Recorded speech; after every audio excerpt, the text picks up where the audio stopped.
Bienvenue à cette formation axée sur le fonctionnement de la mise en contexte des patients de CrystalNet. À la fin de cette formation, vous serez en mesure de mettre en contexte un patient afin de consulter ses informations dans les différentes fonctions de CrystalNet. Dans cette formation, vous apprendrez à procéder à une mise en contexte patient dans une fonction de CrystalNet afin d'en consulter les informations. Identifier les sources d'alimentation possibles des listes et utiliser les différents filtres de la barre de mise en contexte. Dans CrystalNet, la méthode permettant d'accéder aux informations liées à un patient ou à un groupe de patients s'appelle la mise en contexte. La mise en contexte se fait à partir d'un outil nommé la barre de mise en contexte. Cet outil est obligatoire pour utiliser les modules et les fonctions de CrystalNet qui sont disponibles à partir du menu principal. La barre de mise en contexte affiche un menu prédéterminé selon les configurations des fonctions et des profils d'utilisateurs. Avant de procéder à la mise en contexte d'un patient pour la consultation de renseignements, l'utilisateur doit obligatoirement sélectionner une fonction du menu principal. Commençons avec un exemple de mise en contexte en utilisant la fonction Historique laboratoire. Cliquez sur la flèche du module Requête résultats. Cliquez maintenant sur la fonction Historique laboratoire. Pour cette fonction, la mise en contexte d'un patient est requise pour accéder aux données cliniques. Notez que certaines fonctions obligeront la mise en contexte d'un seul patient pour être utilisée. Maintenant, cliquez sur le filtre Unité de soins. Sélectionnez Unité psychiatrique SB1. Cliquez sur le filtre Patient et sélectionnez Shirley Temple A01.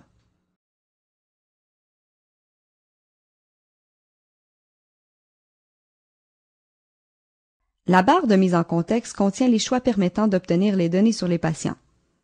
Dans l'exemple généré ici, la barre de mise en contexte affiche les filtres suivants. Le filtre Liste contient des listes de mise en contexte. Celles-ci varient principalement selon le profil de l'utilisateur et la fonction utilisée dans CrystalNet. Dans cet exemple, la liste Patients par US, soit la liste des patients par unité de soins, est sélectionnée par défaut. La structure de la barre de mise en contexte varie selon le choix dans le filtre Liste.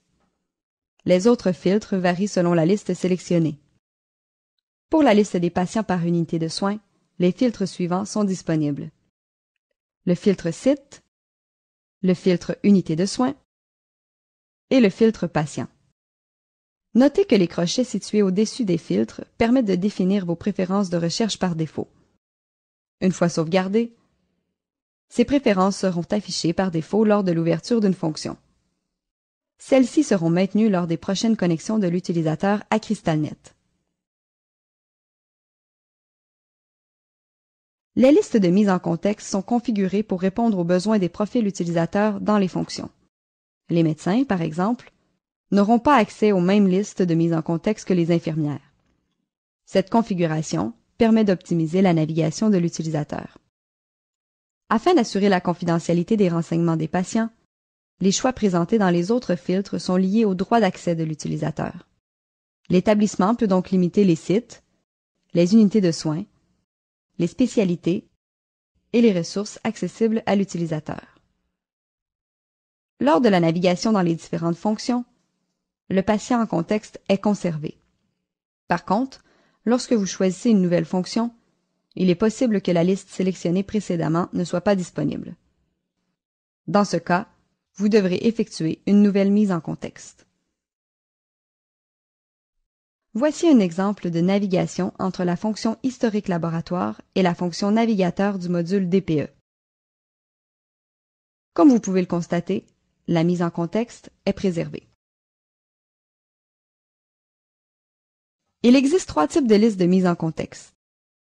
Les listes de type patient, les listes de type intervenant et les listes de type structure hospitalière. Dans le cadre de cette formation, nous allons seulement nous attarder à la liste de type patient. Le dernier filtre de la barre de mise en contexte peut vous aider à identifier le type de liste, soit patient, intervenant ou structure hospitalière. S'il s'agit d'une liste de type patient, le dernier filtre permettra de sélectionner un patient. S'il s'agit d'une liste de type intervenant, le dernier filtre permettra de sélectionner un intervenant. S'il s'agit d'une liste de type structure hospitalière, alors le dernier filtre vous permettra de sélectionner un élément de structure hospitalière, comme un site, une unité de soins ou une clinique.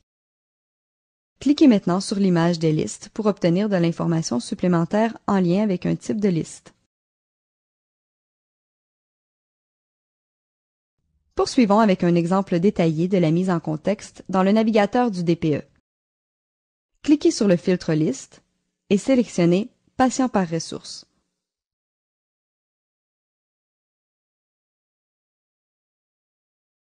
Cliquez sur le filtre Site et sélectionnez Hôpital 1.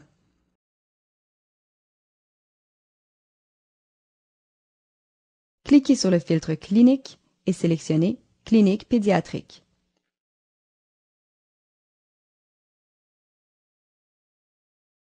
Cliquez sur le filtre UF et sélectionnez Clinique pédiatrique.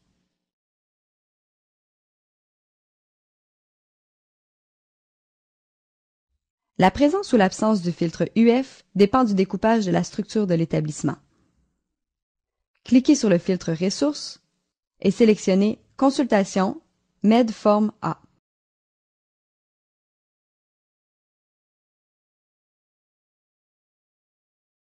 Cliquez sur le filtre Date. Inscrivez 2017-12-31. Appuyez ensuite sur la touche Entrée de votre clavier.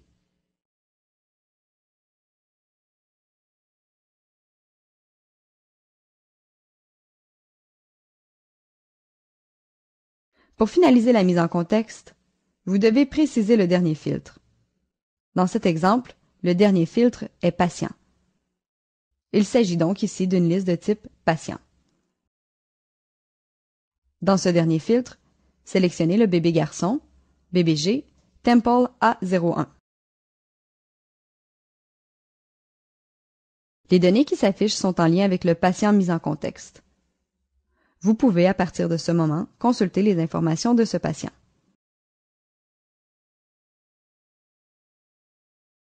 CrystalNet reçoit des données de système source de l'établissement qui permettent d'alimenter en temps réel les listes de patients. Il est ainsi possible d'obtenir des listes de patients qui sont admis dans une unité de soins ou ayant un rendez-vous dans une clinique. Le schéma suivant représente l'idée générale d'alimentation de CrystalNet par les données fournies des systèmes sources, tels que le système de gestion des admissions et le système de gestion des rendez-vous. Voici des exemples de listes qui sont alimentées par le système d'admission. La liste de patients par US, soit la liste des patients admis sur une unité de soins, et la liste de patients par spécialité, soit la liste des patients admis dans une spécialité donnée. Voici maintenant des exemples de listes qui sont alimentées par le système de rendez-vous. La liste de patients par clinique, soit la liste des patients ayant un rendez-vous dans une clinique, et la liste de patients par ressource, soit la liste des patients ayant un rendez-vous dans une clinique pour une ressource précise. Il existe des listes qui sont utilisées pour effectuer un positionnement direct. Ce type de liste requiert une saisie manuelle de l'utilisateur au lieu d'une sélection d'un patient dans une liste. Pour mettre un patient en contexte, l'utilisateur doit alors inscrire le numéro d'assurance maladie du patient ou son numéro de dossier, par exemple. Si le patient est trouvé, un positionnement direct sur ces données est effectué. Ces listes permettent ainsi aux intervenants un accès direct à l'information d'un patient. Ces listes sont utilisées notamment lorsqu'un patient ne figure pas ou ne figure plus sur les listes de mise en contexte disponibles à l'utilisateur. Notez qu'il existe aussi des listes qui peuvent être alimentées manuellement. Pour en savoir plus, vous pouvez vous référer à la base de connaissances de CrystalNet. Nous allons maintenant effectuer un exemple de mise en contexte dans la fonction navigateur DPE pour un positionnement direct. Cliquez sur le filtre Liste et sélectionnez Patient par dossier.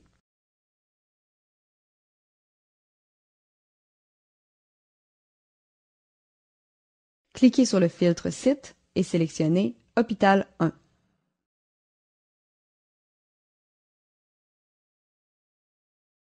cliquez sur la recherche Dossier et inscrivez le nombre 51. Appuyez ensuite sur la touche Entrée de votre clavier.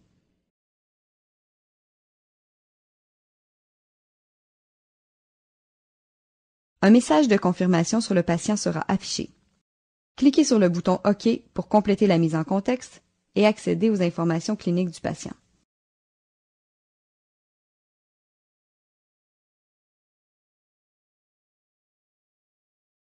Ceci complète la formation sur la mise en contexte des patients. Vous êtes maintenant en mesure de procéder à une mise en contexte patient dans une fonction de CrystalNet afin d'en consulter les informations, d'identifier les sources d'alimentation possibles des listes et d'utiliser les différents filtres de la barre de mise en contexte. N'oubliez pas que les listes sont variables, notamment selon le profil de l'utilisateur et la fonction utilisée dans CrystalNet. Les listes présentées dans cette formation représentent les listes les plus couramment utilisées sur le plan clinique. Nous vous conseillons de consulter la base de connaissances de CrystalNet afin de vous renseigner sur l'ensemble des listes existantes. De cette façon, vous serez en mesure d'utiliser les autres listes et de connaître celles qui sont alimentées par les systèmes sources. Répondez maintenant au questionnaire suivant afin de valider vos connaissances. Avant de débuter, vous pouvez consulter de nouveau certaines notions en cliquant sur la section désirée dans la table des matières.